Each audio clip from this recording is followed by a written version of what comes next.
বেগুনি মার্কা আলেম 1 2 3 4 পড়ার পরে খুব একটা মাতব্বরি করে মাঝে মধ্যে এলাকার মধ্যে। ইমাম সাহেব ছিলেন খোড়া খঞ্জ, একটু ল্যাংড়া টাইপের। এশার নামাজ হচ্ছিল, তারপরে ওই যে বেগুনি মার্কা আলেম পিছনে নামাজ পড়তেছিলেন, তার সাথে কিন্তু ইমাম সাহেবের খুব একটা সম্পর্ক নাই, তেলে বেগুনের সম্পর্ক, একেবারে কোনো কানেকশন নাই। ইমাম সাহেব নামাজ পড়তেছিলেন, পড়াইতেছিলেন, শেষ পর্যন্ত তিনি কেরাতের ভিতরে বলেছেন, সুন্দর কণ্ঠে বলেছেন, ওয়াকানা মিনাল কাফিরিন।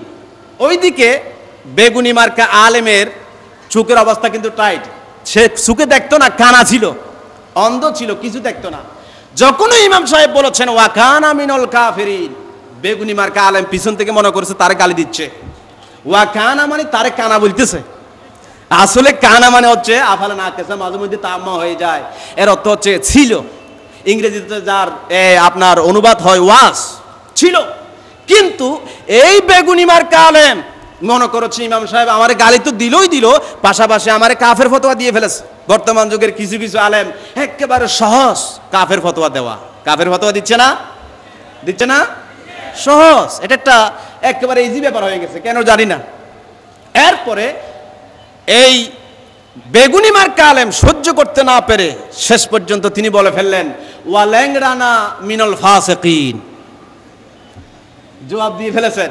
ওয়াকানা মিনাল কাফিরিনের জবাব দিল ওয়ালাংরানা মিনাল ফাসিকিন, তাহলে তুমি ফাসিক নামাজের ভিতরে। তাহলে কানার অর্থ বুঝে না, বিদায় সে তার অবস্থা এরকম হয়েছে। প্রিয় বন্ধুরা, গৌসিয়ত আটলান্টিক মহাসাগর থেকে আরো বেশি গভীর, এখানে আপনি সাঁতরাতে পারবেন, কুল কিন্তু পাবেন না। কুল কিনারা আছে? বলেন না আছে? এই যে কয়েকটা কারামত হুজুরের আপনাদের সামনে সাবমিট করা হয়, এটা কিন্তু যথেষ্ট নয়। কোটি কোটি কারামত এখনো অবশিষ্ট থেকে গেছে। বলেন আলহামদুলিল্লাহ, বলেন আলহামদুলিল্লাহ।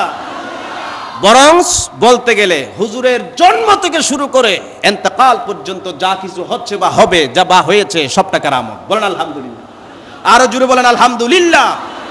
প্রিয় বন্ধুরা, এরপরে ষড়যন্ত্র করে এক শ্রেণীর আলেম আমাদেরকে গৌসুল আজম থেকে দূরে সরিয়ে দেওয়ার গভীর একটা ষড়যন্ত্র চলতেছে। এ কথা ঠিক কিনা? গৌসুল আজমকে নিয়ে আমরা মরতে চাই, আপনারা চান?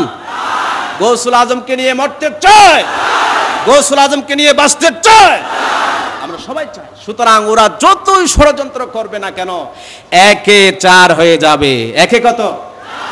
একে কত? সময়ের সংক্ষিপ্ততার দরুন আমি বিশ্লেষণ করতে পারছি না। এরপরে ওই যুগের, বর্তমান যুগের আরেকজন বেগুনি, আমি বলেছিলাম বিরোধিতা করে কোনো কাজ হবে না, কথা ঠিক কিনা?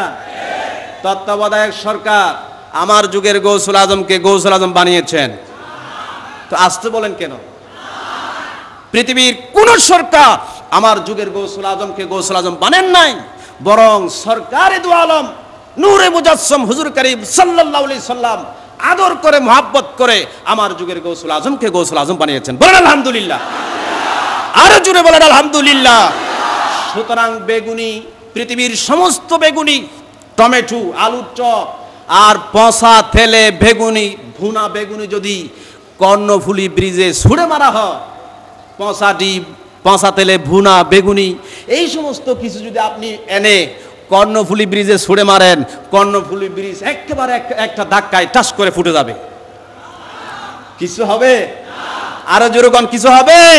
হবে না। পৃথিবীর সমস্ত দুশ্মন যদি এক জায়গায় এসে যায় আর গৌসুল আজমের বিরোধিতা করে, এক ডিগ্রিও আমার গৌসুল আজমের সম্মানের উপর আঘাত করতে পারবেন না, কথা ঠিক কিনা? বিশ্বাস করেন কিনা? আলহামদুলিল্লাহ। এরপরে কত দিনই খেদমত আমার যুগের গৌসুল আজম করেছেন। আমি বলেছিলাম এই পৃথিবীতে আমার গৌসুল আজম দিনই খেদমত করেছেন, আকীদার দিক দিয়ে খেদমত করলেন, মাদ্রাসা দিলেন, মক্তব দিলেন, আর বাংলাদেশ সব পৃথিবীর আনাচে কানাচে একটি সংগঠন তিনি ছড়িয়ে দিয়েছেন। দিয়েছেন কিনা বলেন? আরো জোরে বলেন, দিয়েছেন কিনা? এই সংগঠনের অবদান দেখুন, জাতীয় সংঘ বলুন, OIC, Arab League, ASEAN to Interpol, Red Cross, GHG77, Greenpeace, SAARC SAPTA বলেন, এই পৃথিবীর লোকাল, ইন্টারন্যাশনাল থেকে শুরু করে এই পৃথিবীতে যত সংগঠন, গভর্নমেন্ট বলেন, নন গভর্নমেন্ট বলেন, তারা যতটুকু অবদান রাখতে পেরেছে তার চাইতে কোটি কোটি অবদান রেখেছে আমার মুর্শিদ কেবলার হাতে গড়া সংগঠন। কথা ঠিক কিনা? আরো জোরে কোন ঠিক কিনা? আমি চ্যালেঞ্জ করে বলবো এই কথা যে জাতিসংঘের সাথে চ্যালেঞ্জ করতেছি, পারবো চ্যালেঞ্জ করতে? এই জন্য পারবো, জাতীয় সংঘ থেকে শুরু করে এই পৃথিবীতে যত সংগঠনের জন্ম হয়েছে বা মৃত্যু হয়েছে, আপনারা দেখুন কোন সংগঠন পৃথিবীতে শান্তির রাজ কায়েম করতে পারেন নাই। পেরেছেন? বরং পৃথিবীর এই যে বর্তমান পৃথিবীর দিকে আপনারা দেখেন, এগুলো তো মিথ্যা হইতে পারে না, 100 সত্য যে পৃথিবীতে দেখেন অশান্ত পৃথিবীকে অনেকভাবে চেষ্টা করা হয়েছে পৃথিবীর বিভিন্ন সংগঠন, কিন্তু পেরেছে? হ্যাঁ, কিছু কিছু বাংলাদেশের র‍্যাব, সীতা, কুবরা বাংলাদেশের সন্ত্রাসকে কয়েকটা মিনিটের জন্য আপাতত বন্ধ করতে পেরেছে, আপাতত, তাও টেম্পোরারি। কিন্তু আমি চ্যালেঞ্জ করব, মুনিরিয়া যুব তাবলীগ কমিটি নামের সংগঠন আমার মুর্শিদ কেবলা যুগের গৌসুল আজম আপনাদেরকে তথা পুরা দুনিয়াকে যে একটা সংগঠন উপহার দিয়েছেন, এই সংগঠন সন্ত্রাসকে শুধু দমন করেন নাই, সুরকে শুধু দমন করেন নাই, সন্ত্রাসকে দমন করার পরে তার হাতে তসবির ছড়া উপহার দিয়েছেন। সুবহানাল্লাহ, আরো জোরে বলেন সুবহানাল্লাহ। জাতিসংঘ বলুন, অন্যান্য সংগঠন বলুন, তারা তো সন্ত্রাসকে দমন করেছে, ভালো কথা, কিন্তু সন্ত্রাসকে দমন করার পরে তাদেরকে মসজিদের ভিতরে ঢুকিয়ে দিয়েছে নাকি? পেরেছে? আরো জোরে বলেন পেরেছে?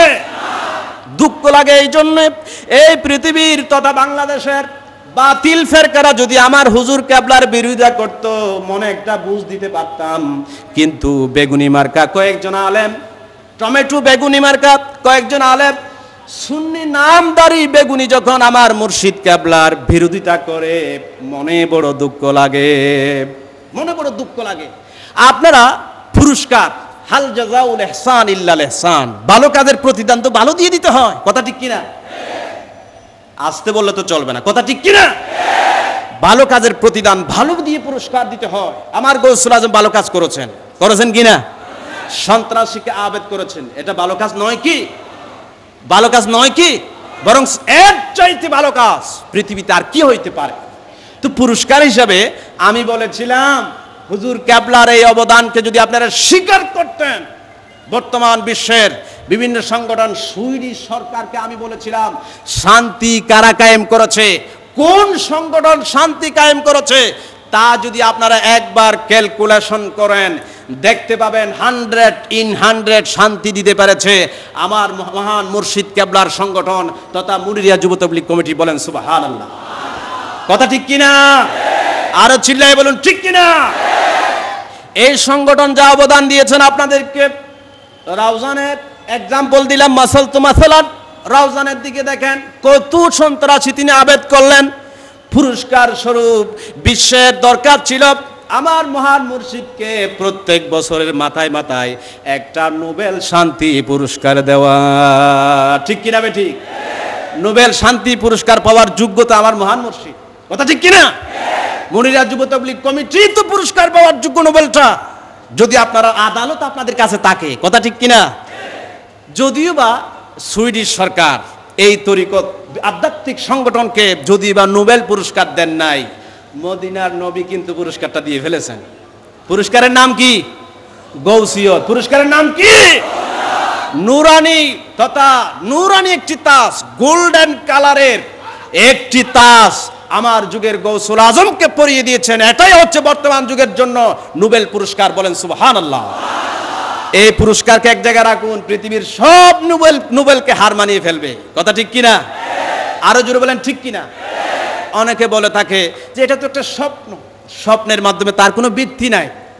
আপনারা দেখুন আমার রাসূল সাল্লাল্লাহু আলাইহি ওয়াসাল্লাম বলেছেন, মিশকাত শরীফের 394 পৃষ্ঠার হাদিস, আন আবি হুরায়রা রাদিয়াল্লাহু তাআলা আন্না রাসূলুল্লাহ সাল্লাল্লাহু আলাইহি ওয়াসাল্লাম قال মান রানি ফিল মানামে ফাকাদ রানি ফাইন্না শাইতানা লা ইয়াতামাসসালু ফি সূরাতি।